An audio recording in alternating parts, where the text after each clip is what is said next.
VK Sharma साहब का बहुत बहुत शुक्रिया। बहुत ही इंटरेस्टिंग और बड़े मुद्दे पर बातचीत करने के लिए सर आज आपने समय दिया, हमारी रिक्वेस्ट मानी, क्योंकि ये जो जिस चीज पे मैं आपसे बात करना चाह रहा हूँ उसके लिए बड़ी रिसर्च की जरूरत है, समझ की जरूरत है, अंडरस्टैंडिंग और तैयारी की जरूरत है। आपने समय निकाल कर ये सब कुछ किया। सर सबसे बड़ा सवाल आज जो लोग पूछे, ये वेदांता की जो बुक वैल्यू घटी है इसका क्या मतलब है, ऐसा क्यों हुआ है? उसके बाद मैं पूछूंगा कि स्टॉक पर, इन्वेस्टर्स पर क्या असर पड़ने वाला है, डीलिस्टिंग पर, लेकिन एक बार पहले ये बताएं कि ऐसा क्यों हुआ है। जी, ये जो बुक वैल्यू घटी नहीं है, ये उन्होंने कैलकुलेट की है अकॉर्डिंग टू कंपनी लॉ, और उसके अंदर जो आपके रिवैल्यूएशन रिजर्व्स हैं उनको आप इग्नोर कर देते हो। जो ये मर्ज किया था इन्होंने केन इंडिया को, तो उसके बाद में ये रिजर्व क्रिएट हुआ था। तो ये जिसकी ये दुहाई दे रहे हैं कि भी 31 मार्च को दरअसल बुक वैल्यू इतनी थी, वो सब गलत है। मतलब रूल के हिसाब से सही है, लेकिन ये मतलब इन्वेस्टर को बताने की बात है कि भैया आप मान जाओ, ये दरअसल हम आपको बहुत ज्यादा पैसा दे रहे हैं, ये बताने की कोशिश की जा रही है, और वो इस रूप में असफल रहेंगे, ऐसा मेरा मानना है। ओके, तो लेकिन ये करने की जरूरत क्यों पड़ी? तो पहले क्यों नहीं ऐसा किया, अब क्यों किया?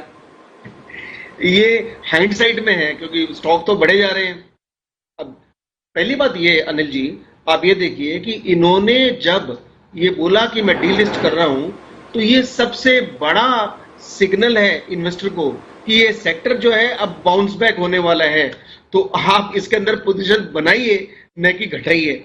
ओके, अब आप ये देखो कि 12 मई को जो उन्होंने दिया था, जब ये ओपन ऑफर की बात की थी पहली बार, उससे लेकर हिंडाल्को 60% बढ़ चुका है, खुद इस वेदांता बढ़ चुका है 42%, और अंत में अगर हम मेटल इंडेक्स की बात करें तो मेटल इंडेक्स जो किसी एक कंपनी पर निर्भर नहीं करता है, बीएससी का, वो भी करीब 48% ऊपर है।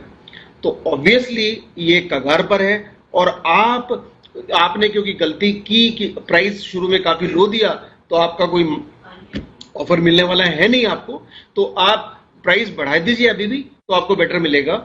और इसके मुझे ऊपर 2-4 और चीजें कहनी है जो हम बाद में आप पूछेंगे, उसके बाद मैं कहूंगा। नहीं आप बताएं ना सर, पहले आपके जो थॉट्स है प्लीज रखिए पहले। जी जी, पहली बात यह है कि किसी भी आदमी पे लांछन लगाने से पहले उनके बारे में 2 अच्छे शब्द बोलने चाहिए। पहली बात यह कि इन्होंने जो कोविड के अंदर पहले तो 100 करोड़ रुपए दिए, उसके बाद में इन्होंने डबल किया, 200 करोड़ रुपए दिए, अच्छी बात है। और ये वैसे भी समय समय पर राजस्थान में, जहां पे इनका मेन बिजनेस है केन का, वहां पे भी काफी हद तक ये, और उदयपुर जिंक जो है, तो वहां पे काफी हद तक ये अपना कंट्रीब्यूशन करते रहे हैं, अच्छी बात है।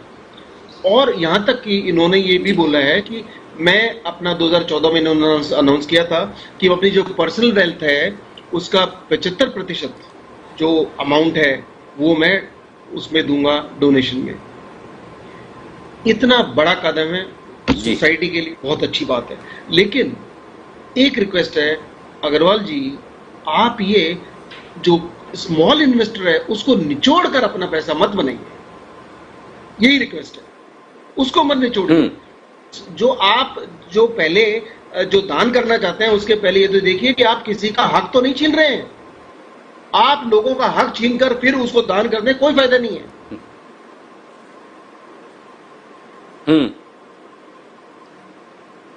तो ठीक बात है, बिल्कुल। तो शर्मा साहब, जी आप अपनी बात पूरी करें। जी सर, मेरी बात पूरी हो गई, आप पूछिए सर।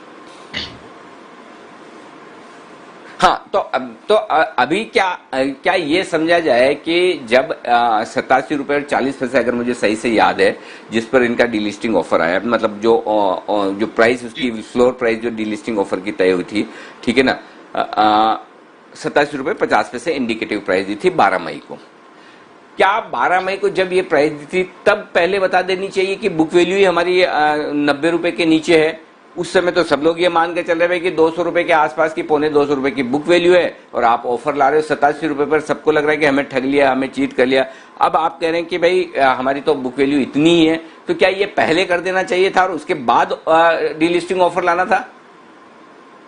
नहीं, दरअसल ये हाइंडसाइट में समझाने की कोशिश की जा रही है लोगों को, इन्वेस्टर्स को जिनके पास शेयर है, कि भैया इसकी बुक वैल्यू तो बहुत कम, आप दे दो। तो दरअसल जो बुक वैल्यू एक इन्वेस्टर एक बैलेंस शीट के अंदर जो हम कैलकुलेट करते हैं उसके तहत तो जो फिक्स्ड है वो तो 147 ही है।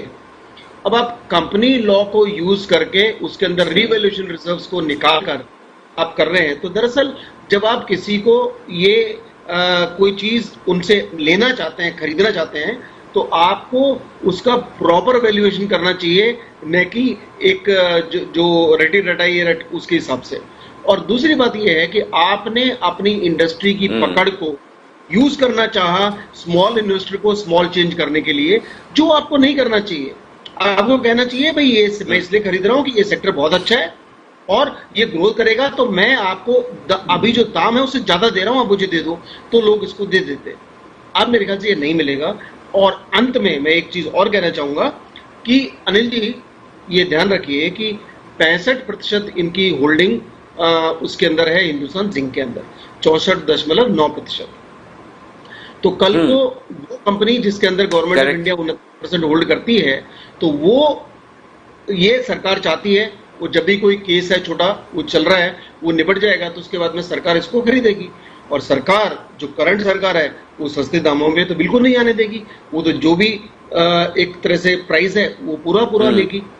ऐसे वक्त के अंदर इनको बहुत बड़ी प्राइस देनी पड़ सकती है हिंदुस्तान जिंक की, जिसकी वजह से इसकी जो करंट वैल्यूएशन है वो बढ़ जाएंगे कि भाई आप हिंदुस्तान जिंक को अगर इस भाव पे आप वहां से खरीद रहे हो और वो आपके बिजनेस में है, तो अभी अगर मैं करंट वैल्यू पे हिंदुस्तान जिंक को देखूं तो भी 168 रुपए प्रति शेयर इन जो 65% होल्डिंग है उसकी आती है।